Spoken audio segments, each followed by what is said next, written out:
আমার প্রিয় মাধ্যমিক শিক্ষার্থী বন্ধুরা, তোমাদের সকলকে আমার চ্যানেলে স্বাগত জানাই। আশা করছি তোমরা সকলে খুব ভালো আছো। আজকে আমি তোমাদের WBH এ যে 2025 সালে টেস্ট পেপার প্রকাশিত হয়েছে তার 11 এবং 12 নম্বর স্কুল পেজ হচ্ছে 22 এবং 24, সেখানে তোমাদের বাংলার প্রশ্ন দেওয়া রয়েছে। আমি সেখান থেকে তোমাদের MCQ এর উত্তরগুলো দেখিয়ে দেবো।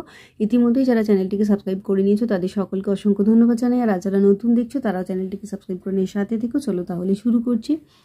একের দাগে সঠিক উত্তরটি নির্বাচন করো। 1.1 আর উঠতে বসতে ঠাট্টা করছে তোর হবে, কে বা কারা ঠাট্টা করছে? এটা হবে গয়টা বাড়ির সকলে। 1.2 নিজেকে ভগবানের চেয়েও বড় বলে মনে করেন, কি কারণে? এটা হবে ঘয়টা সম্পত্তির অহংকার। 1.3 দয়ার সাগর, পরকে সেজে দিয়ে নিজে খাইনি বক্তাকে, ঘয়টা জগদীশ বাবু। 1.4 বিরাট পুত্র সহ উদ্ধারিতে গোধন, বিরাট পুত্রের নাম কি? এটা হবে ঘয়টা উত্তর। 1.5 প্রাচী ধরিত্রীর বুকের থেকে, প্রাচী শব্দের অর্থ কি? এটা হবে গয়টা পূর্ব দিক। 1.6 পরপর পাথরের মতো নেমে এলো তার মাথার উপর, কি নেমে এলো? কয়টা বছরগুলো। 1.7 আদিতে ফাউন্টেন পেনের নাম ছিল, এটা হবে কয়টা রিসার্ভার। 1.8 সিজার যে কলমটি দিয়ে কাশকাকে আঘাত করেন সেটি হলো গয়টা টাইলাস। 1.9 কলকাতা বিশ্ববিদ্যালয়ে পরিভাষা সমিতি নিযুক্ত হয় গয়টা 1936 খ্রিস্টাব্দে। 1.10 ক্রিয়ার আধারকে বলা হয় ক্ষয়টা অধিকরণ কারক। 1.11 বিপদে মরে রক্ষা করো রেখাঙ্কিত পদটি, রেখাঙ্কিত পদ হচ্ছে বিপদে, সেটা হয়ে যাবে গয়টা অপাদান কারক। 1.12 কাঠকয়লা সমস্ত পদটি সমাসের নাম, কয়টা মধ্যপদলোপী কর্মধারা। 1.13 অলুক সমাসের একটি উদাহরণ নয়, এটা হবে কয়টা গাছ পাকা। 1.14 গঠন অনুসারে বাক্য কয় প্রকার? এটা হবে 4 প্রকার। 1.15 শর্ত সাপেক্ষ বাক্যের অন্য একটি নাম হলো গয়টা কার্য কারণাত্মক বাক্য। 1.16 শাঁখ বাজে বাক্যটি হলো ক্ষয়টা কর্মকর্তী বাচ্য। 1.17 তবে তাই হোক বাচ্যটি হলো, এটা হবে ক্ষয়টা ভাব বাচ্য।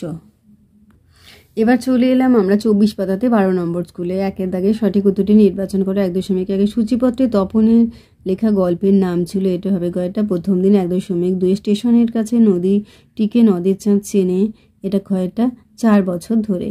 1.3 হরিদা জগদীশবাবুর বাড়িতে আবার যেতে চাইল, এটা হবে ঘয়টা বকশিস নেওয়ার জন্য। 1.4 অসুখী একজন কবিতাটি বাংলার অনুবাদক হলেন ক্ষয়টা নবারুণ ভট্টাচার্য। 1.5 দাঁড়াও এই মানহারা মানবীর দ্বারে মানহারা বলা হয়েছে, এটা হবে গয়টা আফ্রিকাকে। 1.6 গানের বর্ম কবি পড়েছেন, এটা হবে ক্ষয়টা গায়ে।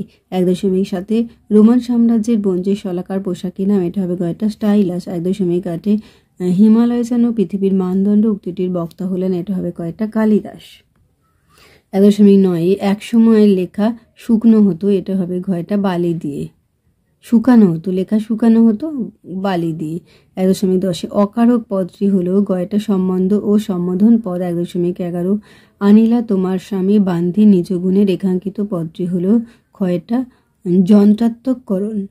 1.12 সমাসবদ্ধ পদসমূহের অর্থ প্রকাশক বাক্য হলো, দেখো সমাস বাক্য, বিগ্রহ বাক্য, ব্যাস বাক্য, উপরোক্ত সবগুলোই ঠিক, মানে এই সবগুলোই ঠিক, তাই ঘয়টা উত্তর হবে। 1.13 হৈমবতী সুত পদটির সমাস হলো, এটা হবে ঘয়টা সম্বন্ধ তৎপুরুষ। 1.14 যে বাচ্যের ক্রিয়াপদটি কর্মের অনুগামী হয় তা হলো কয়টা কর্মবাচ্য।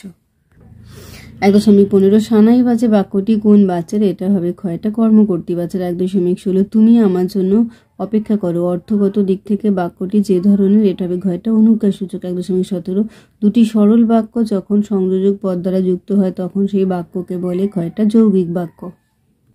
তাহলে আমার প্রিয় মাধ্যমিক শিক্ষার্থী বন্ধুরা, আজকে তোমাদের আমি WBH এর টেস্ট পেপারের 11 এবং 12 নম্বর স্কুল পেজ হচ্ছে 22 এবং 24, সেখানে তোমাদের বাংলার যে প্রশ্ন দেওয়া রয়েছে আমি সেখান থেকে MCQ এর উত্তরগুলো দেখিয়ে দিলাম। আশা করছি সকলেই বুঝতে পেরেছো। ভিডিওটি দেখার জন্য তোমাদের সকলকে অসংখ্য ধন্যবাদ জানাই। ভালো লাগলে লাইক করো, কমেন্ট করো, বন্ধুদের মধ্যে শেয়ার করো, আর আগামী দিনের নতুন নতুন ক্লাসগুলো পাওয়ার জন্য অবশ্যই চ্যানেলটিকে সাবস্ক্রাইব করে সাথে থেকো। তোমরা সকলে খুব ভালো থেকো।